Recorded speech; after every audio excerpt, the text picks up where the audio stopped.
You go out to the studio and you tell them I sent you. In 1940, Daffy Duck and Porky Pig made their first appearance in a live-action film. Warner Brothers animator and director Friz Freleng achieved impressive results on an incredibly small budget. I think the whole thing cost us $600 for live action, and the cartoon itself must have cost a couple $1,000, I guess.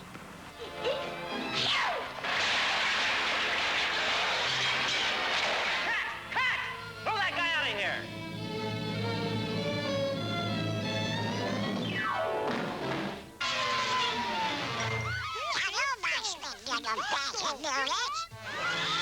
Throughout his career, Walt Disney experimented with combining live action and animation.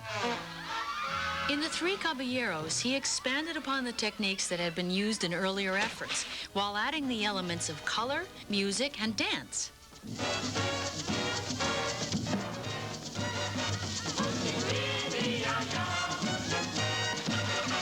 As the mechanics of the process were refined, more intricate interactions between the cartoon characters and the real world became possible. In Anchors Away, Jerry the Mouse succeeded at matching Hollywood legend Gene Kelly step for step.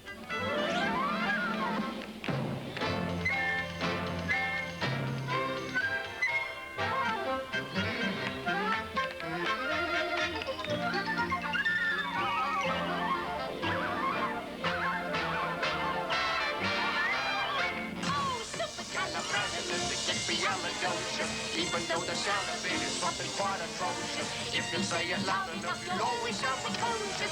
Supercalifragilisticexpialidocious. In 1964, Disney released Mary Poppins. The film went on to become the studio's biggest hit. Although this was the most extensive use of live action and animation to date, the animated sequence ran only a short 10 minutes. By comparison, in Roger Rabbit, Toons and Humans share the screen for almost the entire film. Oh, excuse me. And where previous efforts focused on the antics of a few characters, Who Framed Roger Rabbit introduces a spectrum of new Toon personalities, among them Benny the Cat. But I want to drive. No, I'll drive. I'm the cat. Out of my way, pencil neck! He's a Toon car, and he's got a mouth and a nose and 2 eyes, and a bad attitude. How about those Brooklyn Dodgers? Are they bums or what? And then there's Baby Herman. He's kind of a prima donna. He knows he's the biggest star in the maroon cartoons, and, you know, he's a cigar-chomping, martini-drinking little guy. The ladies mean, huh? My problem is I got a 50-year-old lust and a 3-year-old dinky. But of all the supporting characters, the most eye-opening is Roger's wife. You had plenty money, 1922. Together, Roger and Jessica Rabbit make the most unusual husband and wife team in cartoon history. Come on, Roger, let's go home.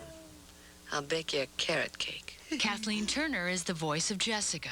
I think that Jessica and Roger Rabbit work so well together because they are such opposites. Oh, honey bunny. Oh, love cap. To me, the fun is the contrast between the reality of her and the wimpishness of this rabbit, you know, and like, how are these two attracted to each other? Seriously, what do you see in that guy? He makes me laugh.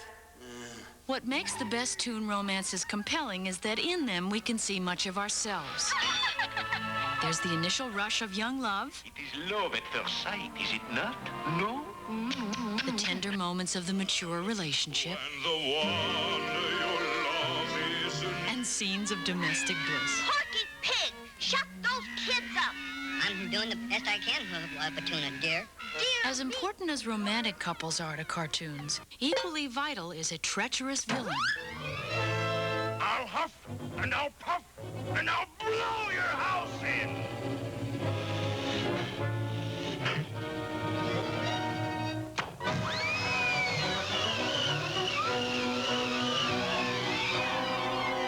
Peter Pan will be blasted out of Neverland forever. I run him through. Take that! Listen well, all of you.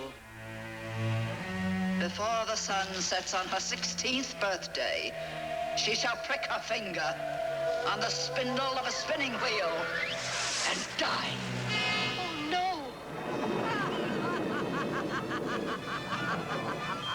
In the tradition of the past, Who Framed Roger Rabbit introduces the most frightful villain a toon has ever faced, the maniacal Judge Doom. They're not kid gloves, Mr. Valiant. Doom is the essence of destruction. Doom is evil. Doom is everything that is evil. Historically, toons such as Roger have proven to be indestructible. No human could hope to survive even the most routine day in Roger's life. Seemingly, no amount of physical abuse can do a toon serious harm. But all that has changed, for Judge Doom has found a way to permanently do in a toon. Obviously, you can't hurt a toon by throwing him off a cliff. I mean, we all know that. But since cartoons are basically made of, paint and celluloid and ink, Judge Doom came up with a chemical, and it's been nicknamed the dip.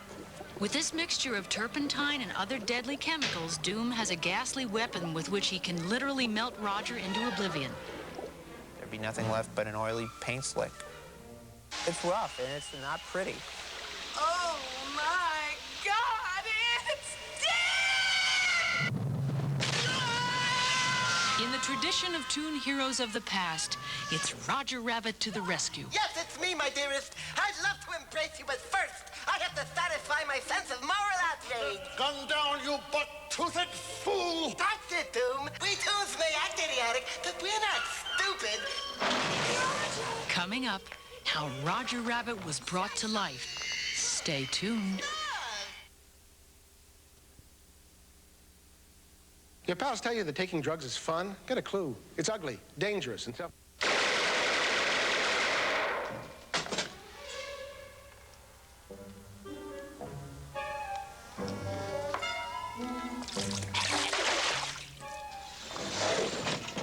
Okay, wise guy. Where's the rabbit? You mean the rabbit with the orange pants, the big floppy ears, the buck teeth, and the clodhopper feet? Yeah. Haven't seen him. Bringing the story of Eddie and Roger to the screen required state-of-the-art technology. 2 films had to be shot, one in traditional live action using human actors, and the other using strictly cartoons. Oh, hi, Roger. Thanks for joining us. I was just beginning to explain how complicated it was to bring you into the picture. Complicated? What are you joking? It was impossible. It was a horrendous thing. Roger, may I continue? Mm-hmm. I think you may remember this scene, the one where you got all wet. Oh. Okay, let's start at the beginning. On the set, we human actors had to perform opposite thin air. It'll look kind of like an Invisible Man movie until we put the cartoons in, and then it'll be holes. We knew that to create the illusion, the cartoon characters had to move things in the physical world. To accomplish this goal, Zemeckis called on the very special talents of the puppeteer. It's my task to supervise the 15 puppeteers that we're using to operate the different props that Roger Rabbit holds and the cartoon characters move. Leave no stone unturned. Look, Valiant.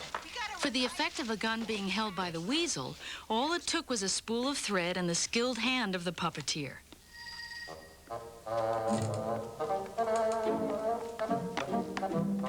To complete the illusion, special effects technicians added a mechanical arm for the more precise movements of the gun. In addition, devices were installed in the sink to simulate the thrashings of a frantic, waterlogged Roger.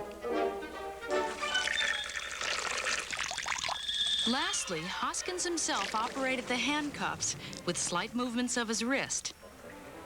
It was this attention to detail that produced the seamless interaction between the real world and the world of animation. Step out of line and we'll hang you and your laundry out to dry. Come on, boys. Let's spray. They're gone. Jeepers, Eddie, that was swell. You saved my life. How can I ever repay you? For starters, don't ever kiss me again.